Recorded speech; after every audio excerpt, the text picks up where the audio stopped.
Yo, what's up, people? I'm your host, Jay Will. This is Inspire Guys People, where we balance faith and business to guide you to your purpose. Today, I just want to kick it with you a little bit about this crazy car market, right? And look, it affects most of us. I live in the Motor City, you know what I'm saying? I'm from Detroit, so I know that cars are a big thing here. Maybe depending on where you at in the country, you don't need a car, but most of us do, all right? So if you are a person that is shopping for a car or maybe even recently purchased, I can talk, people. I promise I can't talk. If you recently purchased a car, or you somebody that just doesn't necessarily understand like how purchasing a car works, when should I buy a car, when should I not, I'm going to give you the top 3 reasons why you should not buy a car in Q1 2023. Now, first things first, right? That's as it stands today in January. Could things change after you hear what I'm going to talk about today? Maybe they could. Maybe you found the deal of a lifetime. But generally speaking, I am personally not buying a car in Q1 2023. And I'm going to walk you through my top 3 reasons why you shouldn't. But then I'm going to give you one reason why you should. You know what I'm saying? There's always an exception to the rule. So if you find yourself in this certain position, it may be a good time for you to buy a new car. But otherwise, I want you to like pump the brakes. Now, let me tell you where this whole situation came from, because I have been on the market looking for a new car recently. And as I've been going out around to the dealerships, and I haven't followed the pricing since I think I got a car in 2021. I haven't followed the pricing for real like that, just to be like specific and directly following. So I was like sticker shock when I was going to these dealers looking at these cars. Number one, I'm looking at cars that to me just aren't necessarily that quality, and they hitting prices like 60, 70,000 easily for cars that just a couple years ago weren't coming anywhere near that. So I thought this would be a good time to help somebody out there, or at least share my experience. You know what I'm saying? Maybe you can grab a little something from what I want to talk about. So let's jump into it, man. I got some slides I want to share today. You know what I'm saying? We're going to jump into some slides. All right. So what we got? Top 3 reasons not to buy a car in Q1, and, specifically speaking. Now, let me say this. Let's look at something. The number one reason is inflated pricing. And I know that everyone, is aware of inflation, and we throw this term inflation around. But do we really know what it means? Do we really understand how it impacts? And this is a show about faith in business. And I believe that if you can better make financial decisions and understand how things work, then you could put yourself in a position to have more money for your family, more money for your business, more money to travel to for your future. So this is about really being a good steward, as the Bible calls us to be with our finances. We should be good stewards. And then on top of that, I got to be real with you. I just love making a deal. That's what I do. I love negotiating. I love strategizing and having a plan on how I could flip something legally. You know what I'm saying? Like how I could take something, take an asset and buy it at the right time, sell it at the right time to make some money. If you do this right, there's money to be made. You know what I'm saying? So I know a lot of people out there make money doing that type of thing. All right. So as we look at inflated prices, right? So first things first, this is per JP Morgan. They talked about the question was like, when will car prices drop, right? So this is what they said. US consumers forked out an average of 45,622 for a new vehicle in September 22, up $3,462 compared with the previous year. So the first thing we got to realize is we got to understand the numbers. You know what I'm saying? Like, again, we can sit here and we can make jokes and memes about like egg prices and all these things. And it's not a joke to me personally. Like, these are lifestyle decisions. So, I'm always looking at the strategy of like, okay, when did I buy my last car? When do I need a car again? Same thing with the housing market, right? I sold a property, last year, when did I sell that house? We sold that in April. And what I'm telling you is strategically, we were comfortably living in a house. I'm gonna tell y'all the real. We were comfortably living in a house. The house was kind of big for us. It was like it was a nice house, but it's like it's kind of big. Like, you know what I mean? I didn't really feel like we necessarily needed that space. It was a beautiful neighborhood, but not necessarily the demographics that saw myself living around long term. So, the market spoke for me. This is one of the first things I need you to understand when it comes to buying and selling, really in any market. I tell people all the time, you are an investor. Whether you know it or not, people, you are an investor. You are buying or selling in this market. Now, whether or not you the person making the money or the person getting done over, that's up to you. Those are the decisions you have to make. Always let the market talk to me. Like, talk to me, baby. What should I do? Like the market will tell you. So I found myself in a situation last year where it was like, yo, we had no reason to sell our house, but it was like, let's look at this market. There's this roller coaster that's really high right now. People were buying houses, and I had never seen this personally before. They were waiving inspections. They were taking a loss on the appraisal. They were waiving appraisals and taking the risk that if the house didn't come back appraised properly, that they would, pay the overage. Like, it was crazy. So whenever you find yourself in a crazy market where it is essentially a seller's market, that means the sellers have all the leverage. So the person selling the asset or the good is the one who has leverage as it relates to negotiation. And that also means that in a seller's market, the buyer is the emotional person. Let me tell you something about investing. You never want to be the emotional person or purchasing. You don't want to make emotional purchases, right? Because when you are emotional, that means the person that's selling the product is taking advantage of those emotions. Oh, you like this house, don't you? Hey, it's going to be off the market tomorrow. Like, if I'm you, I'll do this. And if I'm you, I'll just waive this. And that's what people have to do. Now, if you do that strategically, then you put yourself in a position to win the battle in the long term financially. So let's get back to a car. I know we're here to talk about cars. So we have talked about the fact that this is a seller's market.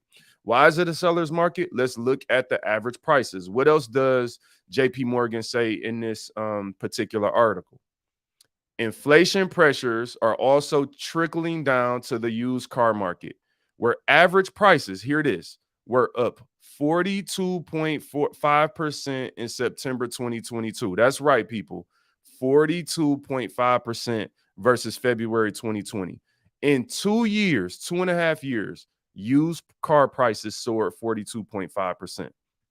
Now, when you understand the market, right? So we're in this market, and the number one reason you should not buy a car right now is that the prices are just inflated. And I'm gonna give you an example of that. We're gonna go through the math, but like, what ends up happening is that you're in a situation where you're just overpaying for something at the top of the roller coaster, right? And it doesn't make a lot of sense because you find yourself in a position where you don't have any leverage. That means you can't negotiate. When you don't have leverage, that means you have nothing to negotiate. I'm telling you like this. I went to some dealerships, and as an example, I went to a dealer yesterday, right? And I was talking to the salesperson. The manager ended up hitting me up last night. We talked a little bit via email, and there were 3 trucks. I went by there, they were closed. There were 3 trucks that had just got delivered yesterday. I might like this truck. It might go on my list of cars to potentially consider. Do you not know I went there today at, let's call it 2:30 Eastern before they closed? All 3 of the trucks were gone. At that moment, I was like, yo, I got to make a video. I was here last night at 10 o'clock, 9 o'clock, whatever. They were closed. I was in the parking lot looking at the trucks. They had one in the showroom you could see. I walked in there today at 2 o'clock. They had sold all 3 of them. This is a seller's market. That means the buyers are emotional or they're desperate. So they're having to buy any and everything. So let's get back to this. Now, if we take a look at what else JP Morgan is talking about here. So new car prices are rising due to an ongoing chip shortage and increased raw material cost in the U.S. The average price of a new vehicle was up 6.3% in the last year. So that's the first number you need to understand. Average car price for new cars in the past year, this was done in November, this survey, was up 6.3%. So that means that, a car that you buy in November of 2022, you could have got it 6.3% cheaper in November 2021. Now, some people like, oh, 6%, that's not a lot, but we're talking about a car. You're talking about if the average price is in the 40 of thousands of dollars, then you're talking about multi-$1,000. Let's say if you saving $3,000, again, that might be a trip. That might be your child's savings account or their graduation or go towards their first car. We got to stop not like when you don't understand money.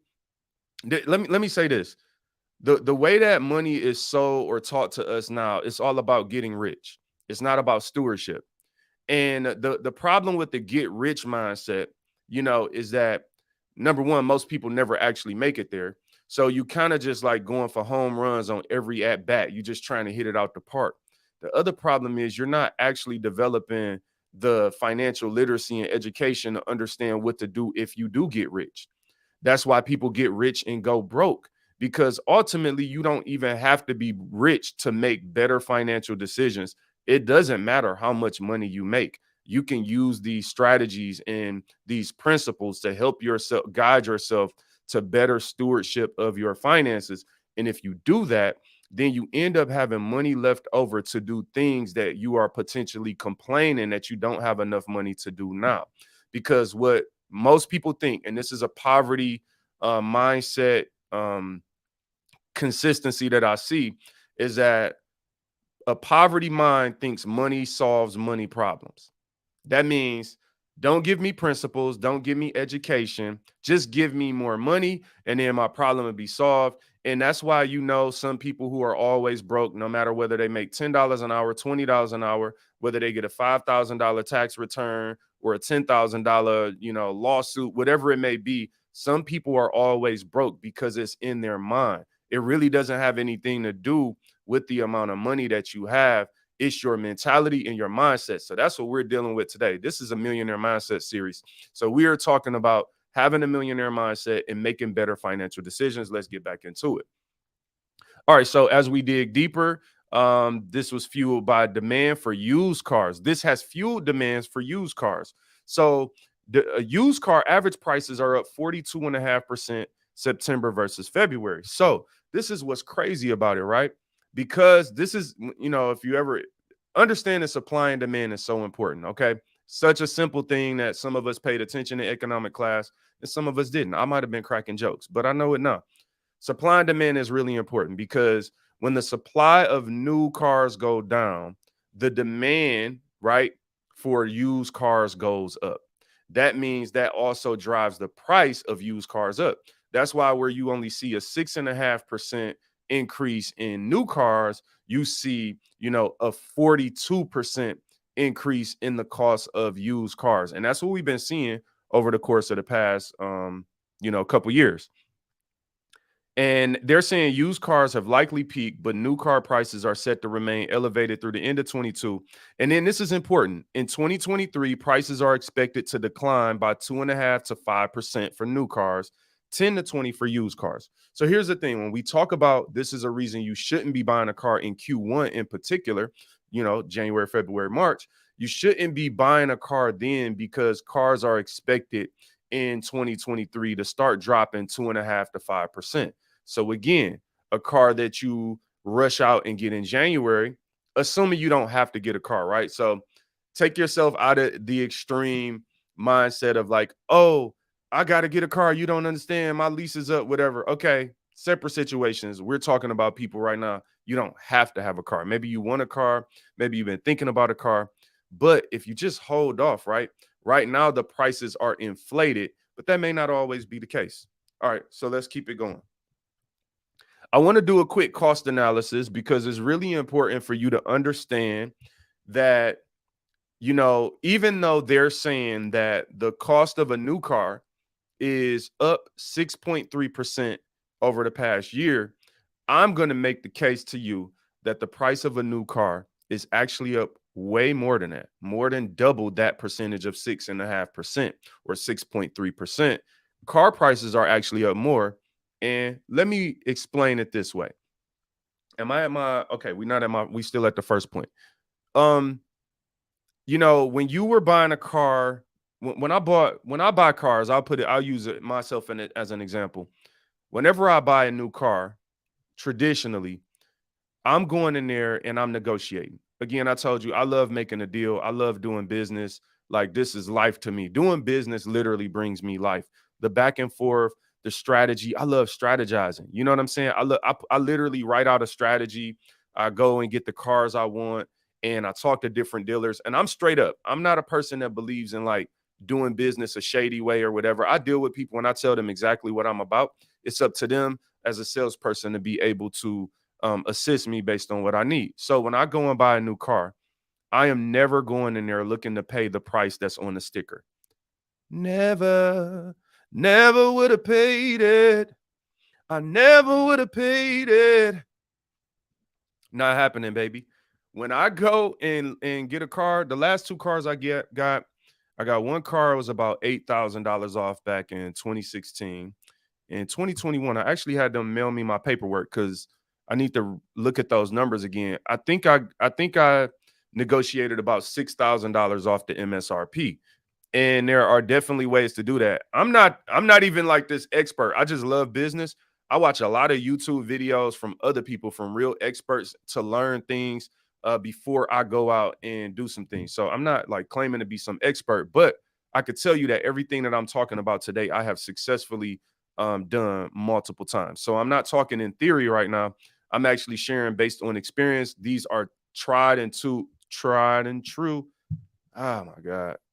I can talk, people. I promise I can talk. But whenever I go look for a new car, I am typically going to get multiple thousands of dollars off of the cost of the car. The biggest mistake, and I learned this again from other YouTube videos and reading blogs, the biggest mistake that most people make is they go and purchase a car based on the monthly payment.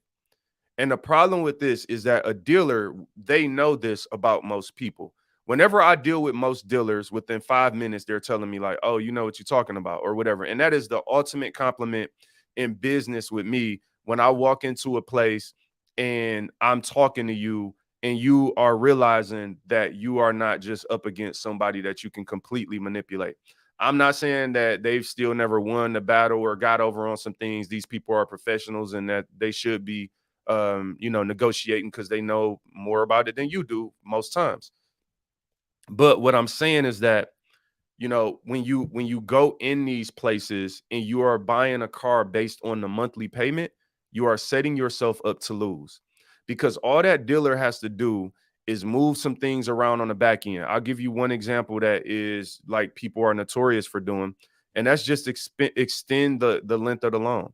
Oh, I offered you a 5-year loan at 650 a month and you said you wanted to be at 500. Oh, let me go and talk to my manager and see what I could do.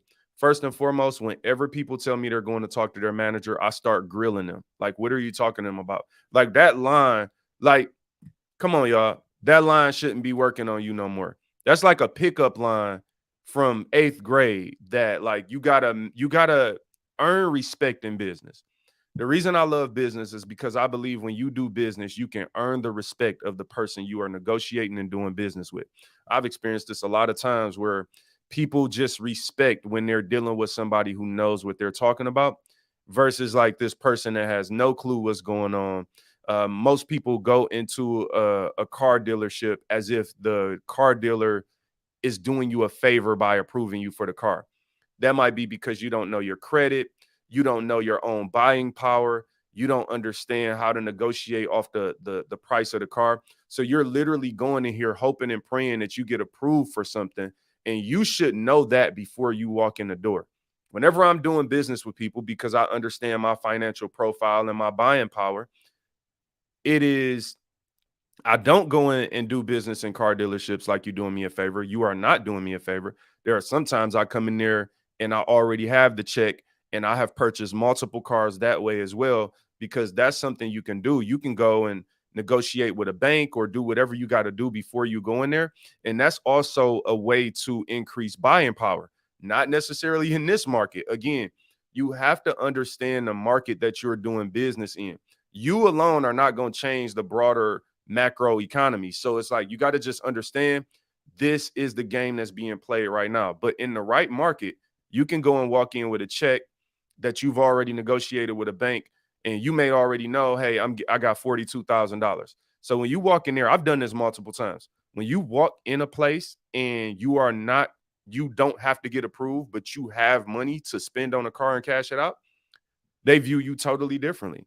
They deal with you totally differently. You may get something off the car just because that salesperson knows I got a sale right here. This person is ready to buy. The big thing you want to do is get out of desperation mode. One of the mistakes that we make as it relates to money in general is we are constantly desperate.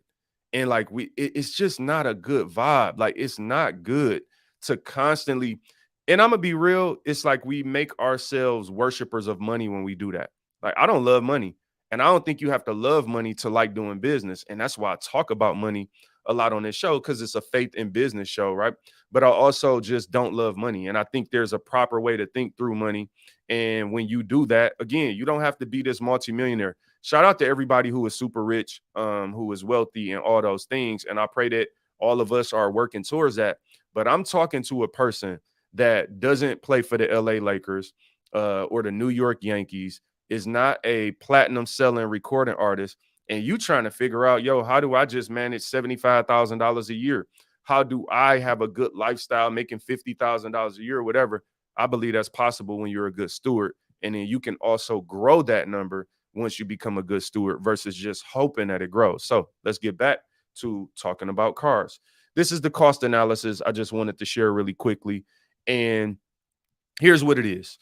So they said in 2021, and this is just an example, a new car price on average was $42,500. In 2022, a new car price was averaged around $45,000. And so the first thing that we can look at and say is that, okay, this is about a 6.3% increase over the term of a year. And then you also get to see that, what $2,500 difference, that $2,500, right? Don't minimize that 6.3%. With $2,500, like you can, I don't care how much money you sitting on, you can make good use of $2,500, especially when it's the exact same product. Notice the car didn't change. The wheels didn't change. They didn't put better paint on it. Nothing changes. When these markets start being inflated and going up and down, you have to understand that the asset or the liability, the product is that you are consuming or buying, it didn't change. Eggs, when you scramble them and put cheese on them, taste the same today with high-priced eggs as they did when eggs was cheap 3 years ago. That's why you don't want to overpay for things in the wrong market, because the value, the true value of what you're buying never changed. Same leather seats, same, like it's like, so I'm out, I'm looking at cars right today, and I'm like, yo, I bought a car in 2021, and I'm like, it's you're now pricing, like I'm looking at the same type of car, and I'm like, yo, like this is crazy. Like the wheels the same, the leather the same, all this, but the car costs more. All right, let's go back to the cost analysis. So what they're telling you is that the cost of new cars have gone up 6.5%. I'm going to make the argument that they've actually gone up around 14%. I just told you that whenever I go buy a new car, I'm typically looking at rebates, incentives, and things like that.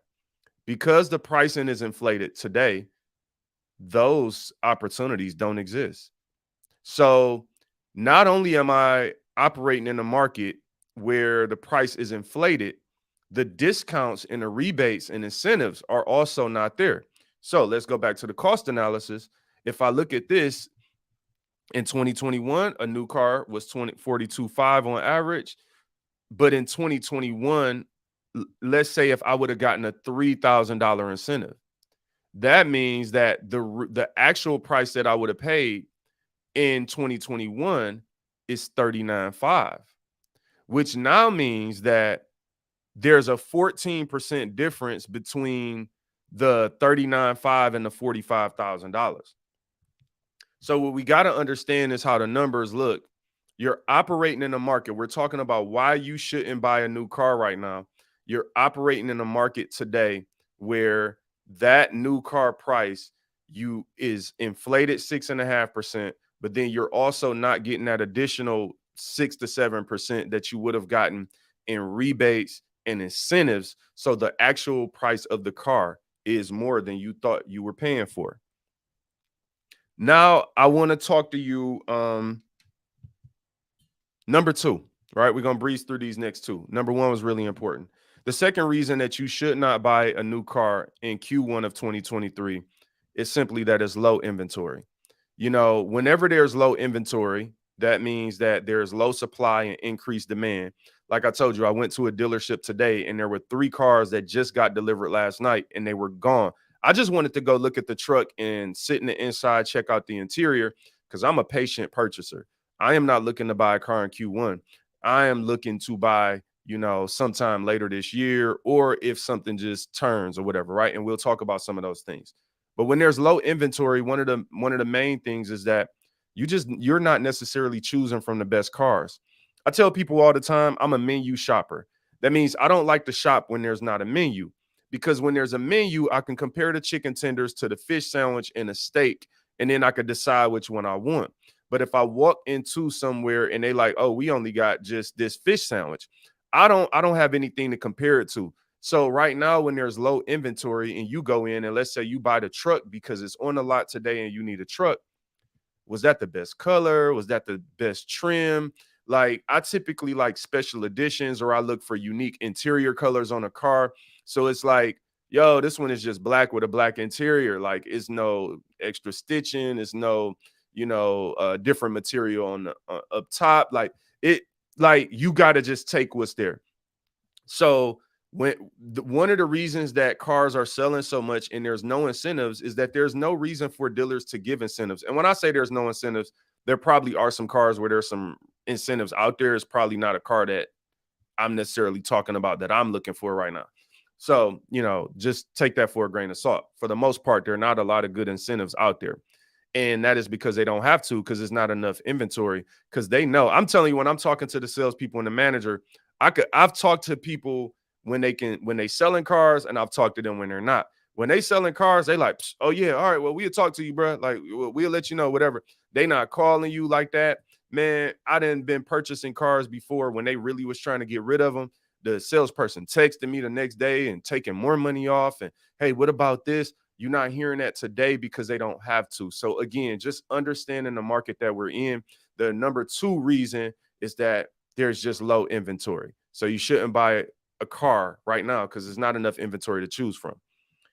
And the third reason, this is really easy. What goes up must come down.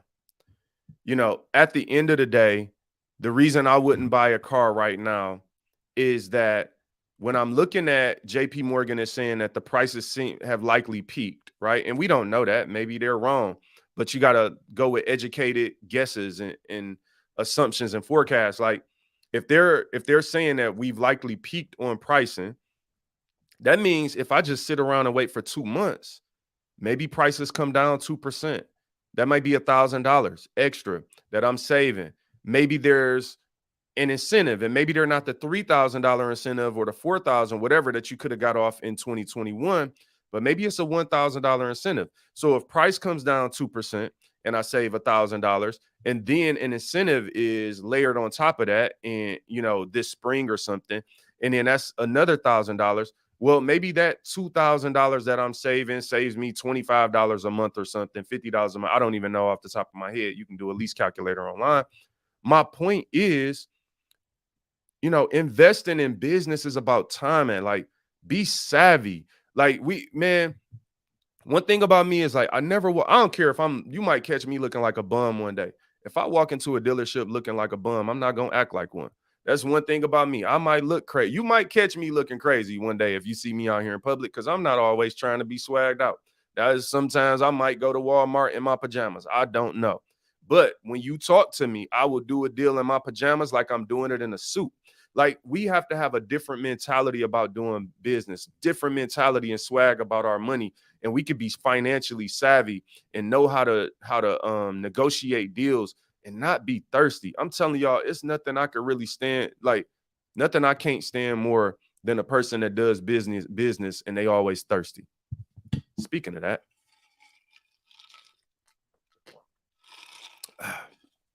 Perfect time to take a sip. So don't be thirsty, right? What goes up must come down. So you might find yourself in a situation right now where you all emotional. I want that car. That's the only one they got. It's like they're gonna make another one. Trust me. I went the truck that I went to see today. There was 3 of them. Yeah. Okay. I didn't get that one. One of them was nice, but I wasn't gonna buy it anyway because I'm not buying a car right now. I'm not buying a car until it makes sense. And I think that's the problem with some of us. We follow our emotions and what we want. I like every car. Like, I'm gonna tell y'all something about me. It's 100 cars I like right now. I like all the brands. I like Porsche. It's a Volkswagen truck I like. It's I like Ford. They got a new Mustang coming out next year. I like Lexus. What else I like? I like Jeeps. I like everything, bruh. I like Range Rovers. Like it, like you can. If I go off my emotion, I'll go buy 5 cars today and be broke, right? But you got to learn how to be savvy as a business person. Sit back and wait. Move at the right time. Wait on the right deal. So now I'm gonna just give you a couple tips. I have one reason why you should buy. So I gave you all the reasons why you shouldn't buy a car in Q1 2023, and I'm gonna leave you with one reason why you should consider buying a car. So the one reason to buy a car right now would be if equity covers the difference. So now, if you look at everything we talked about today, used car prices have increased over the last couple years on average over 42%. This means that if you are a person that is currently driving around in a car, that car is worth more by 42% than it might have been 2 years ago, 3 years ago. That don't mean literally your car is worth more than 42%. I don't know. Maybe you went and driving around with your bumper hanging off or something like that. But it depends on your current situation. My point is, this is somewhat the dilemma of doing business. So the thing that led me into the market looking at cars is that the current dealer that I deal with kept hitting me up all year asking about my car, my wife's car, really. And so I'm like, let me think, whatever. Now we know that in general, right? Cars are a horrible investment. You don't typically, we typically talk about depreciation when you drive off of a lot and the car is losing its value. Well, for the first time in my life, since I've been driving, you can go and drive a car for a few years and then make some extra money off of it. Now let's look at this example. If your current payment is $500 a month, as an example, and that's your existing car, you go look at a new car. Remember, the pricing is inflated, so you go look at this new car. Maybe you're getting a newer version of the same exact car and it's $150 more per month. That is possible to happen in this market, as an example. Here's your dilemma. Well, the question is, how much money do I need to make off of my existing car to be able to afford this new car at an additional $150 a month? First of all, you need to understand what that $150 a month represents. It represents $1,800 annually. Man, that's a cruise to the Bahamas. That's, a nice family trip to. Can that get you to Disney with one kid? I don't know the price of Disney. I don't have children. That's $1,800 annually. But over the term, if you had a 3-year term, that's $5,400. And remember, I told you the problem with a lot of us is we simply just shop off of the monthly payment, and we think, oh, I got an extra $150. That ain't bad. I'm gonna get it. And we don't really understand how the numbers work out and what we're actually investing into that same vehicle. But again, this is one reason why you might consider buying a new car. You know what I'm saying? What up, J Pat? Do one on houses. I got you, bro. That was actually something I was considering. So thank you for saying that. I'm gonna do one of these videos on houses. I will do that next. Let's say in the next couple weeks, I'll drop that. So when we look at a new car, if you paying up for a car is $650 a month, your existing car is $500, but now you got this $5,400 difference over the course of 3 years. You will need to sell your current car and make $5,400. And if you do that, and then you manage that money properly, and then you could put that in an account on the side. You can put it in an account where you pay it monthly, but you would need to sell your existing car and make $5,400 in equity. which is possible in this market. See, that's why the reason you got to understand how the market works and how all these numbers come together is because you want to make savvy decisions. You a business person, you an entrepreneur, like you don't have a poverty mindset, you have a millionaire mindset. You know what I'm saying? You going somewhere in life, you successful. This inspire guys people, like we savvy Christian business people. We not some like, body you just walk over in there. We don't go in there like, oh, sir, ma'am, I don't know what's my credit score. Can I get approved for 300? I don't know. We know what we doing business. When I'm doing business with a salesperson, these are the conversations I'm having with them. I'm like, oh, okay, well, I need to sell this car for this, da da da. I need to cover this difference. I'm not coming here to prove nothing to you that I can buy this car or something like that. That doesn't make sense. But listen, people, if you understand how the numbers work and then you sell your car and make that money, so you might be able to afford a better car. And you might be able to get out of a lease or something a little quicker with no penalties and ride in a new car for essentially the same price. I'm not advising you to do that. This is not financial advice. And everything that I'm talking about today, you should really go and research yourself. I'm just sharing with you experiences that I've had and trying to think through some things so that we could be savvy and business negotiators who know what we're doing out here. Okay. I want to leave you with a couple extra tips. If you must buy right now, I think I got 3 tips. Yep. If you must buy right now, consider downgrading. So what do I mean? What, like maybe right now you driving around in a Corvette. You right now, like 3 years ago when you got your Corvette, maybe there were a certain price. And today a Mustang might cost a Corvette price because that's the difference when the prices are inflated. If you have to shop in this market and you can't wait for the prices to decrease, then maybe you should consider downgrading. Remember, we're savvy business people. We make decisions based on what makes sense and being good stewards. We don't have to try to impress people or live up to people's expectation of us. So maybe you had a Corvette, but maybe it's time to go to a Mustang, or maybe it's time to go to an Explorer because those might cost. I'm telling you right now, just look at the price of new cars, man. It's cars that cost $60,000, and I'm like, when, why, and how? I don't get it. All right, the second tip, start early. Don't wait until your lease is up or your car break down. You know your brakes ain't good right now, fam.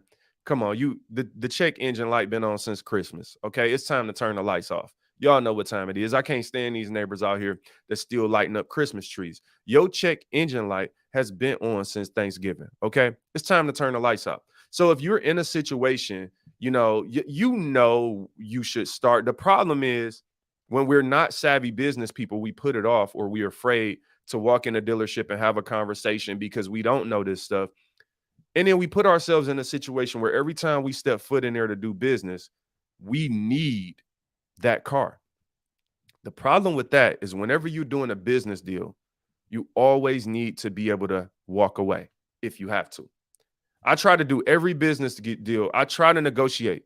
I try to sell stuff when I don't need the money. I try to buy stuff when I don't need what I'm buying. And the reason is because I believe that's when I'm the most sober minded, because I can walk out of a dealership and just be like, oh, okay, y'all sold the car. Y'all sold the car. I like the car. It was a cool little car, but I ain't got to have it. I didn't lose anything. I don't have to sell my car right now. So for me, it's like, yo, if I know that I need to be done with this car in the next 12 months, I'm going to look 6 to 12 months in advance of being done with that car, right? So when you start early, you put yourself in a better position. And lastly, but not least, look for a cheat code. Whenever I'm doing business and I'm buying something, house, car, whatever it is, I'm looking for a cheat code. Okay. And I won't say what that is for a house, but what that is for a car, I actually found a cheat code last week. I didn't buy it though. A cheat code for a car in this market, I have found a Cadillac.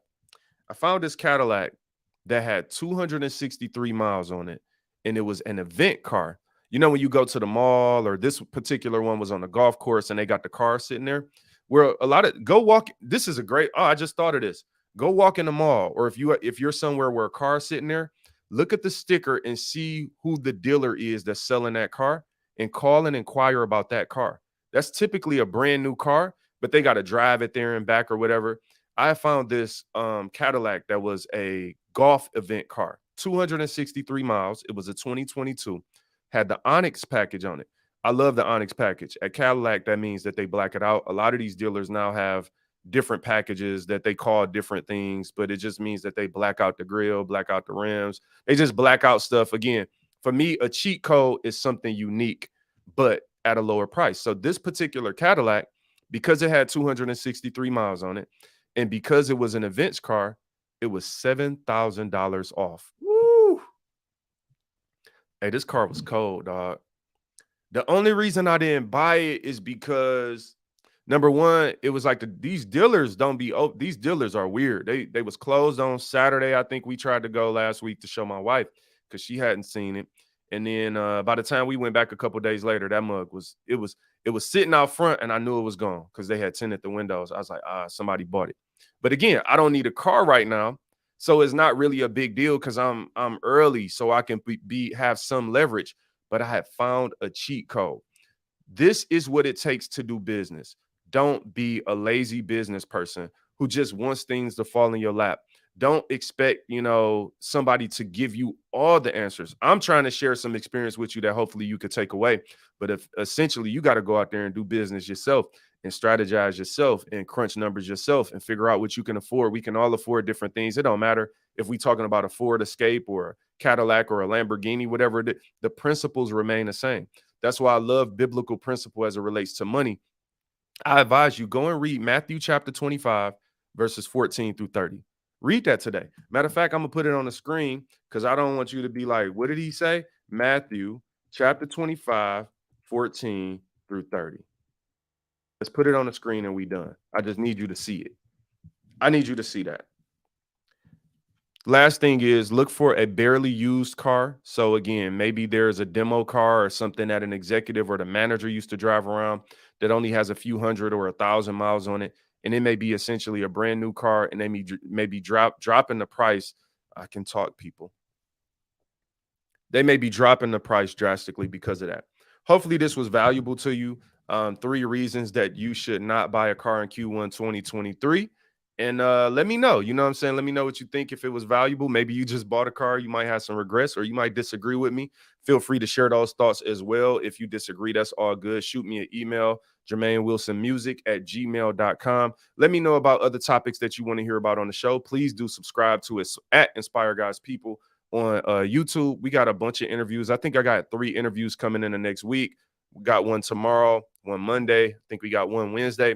Got some amazing people that I'm talking to. Tomorrow is going to be the CMO of Untraffic America, CEO of Reveal Media, Cap Chatfield. I also have Selena Deal, a licensed therapist, coming on. And then I have, I can't think of the last person's name, but we got a bunch of business people coming on the show. Check out the interview that I just did with Aisha Taylor. Just had Justin Carter on the show. And we have been doing some amazing interviews talking to successful people to help you through your journey in faith and business. That is what Inspire God's People is about. This platform is to cultivate and help you on that journey and help you to get closer to God as you're doing business. I do believe that you can, represent your faith boldly and proudly while also having business integrity. And I believe the biblical principles apply to business more than anything else in the world and should be our guide. The Bible should be our guide and how to deal with money, how to deal with people as it relates to money, how not to manipulate, how not to be manipulated. And all of these things take a lot of time and effort. I've put years and hundreds of hours into learning about business and improving as a businessman myself. And Inspire God's People is just where I share those things and bring other individuals to share those things so that you also can make better decisions in your real life. This is about real life. I know a lot of times we like to get on social media. We like to joke. We like to laugh, memes, ha, ha, ha, he. And then we go home and we broke. And that's what I'm tired of. Like, I don't want you to go home broke. We can put in some time, some effort, and some energy to self-development and things that are going to better our actual lives. And the things I share today, again, these are things that I've actually done in my life. And by the grace of God, I've been able to learn. And I come from the east side of Detroit. I didn't have any real education on finances or things like that. I read a lot of books myself and then just started trying stuff. Sometimes you got to go and try. Look, go and walk in the dealership bold in a mug and start asking for incentives and deals and be fine with looking crazy. Some of us have too much pride. Look, if I'm broke, what I got pride for? I'm broke. I might as well just go out here and act like I know what I'm doing until I know what I'm doing. And I'm not telling you to really be out of control or do something weird. Y'all might take that wrong. I'm just saying be bold in your faith and exercise your faith. And the more you do that, the more you'll learn and the better you'll get. This is Inspire God's People, where we balance faith and business to guide you to your path. Stop saying what you gonna do till you do what you said. When you opened that Bible, you knew what you read. You felt it deep in your soul. The promise did not expire. Be inspired.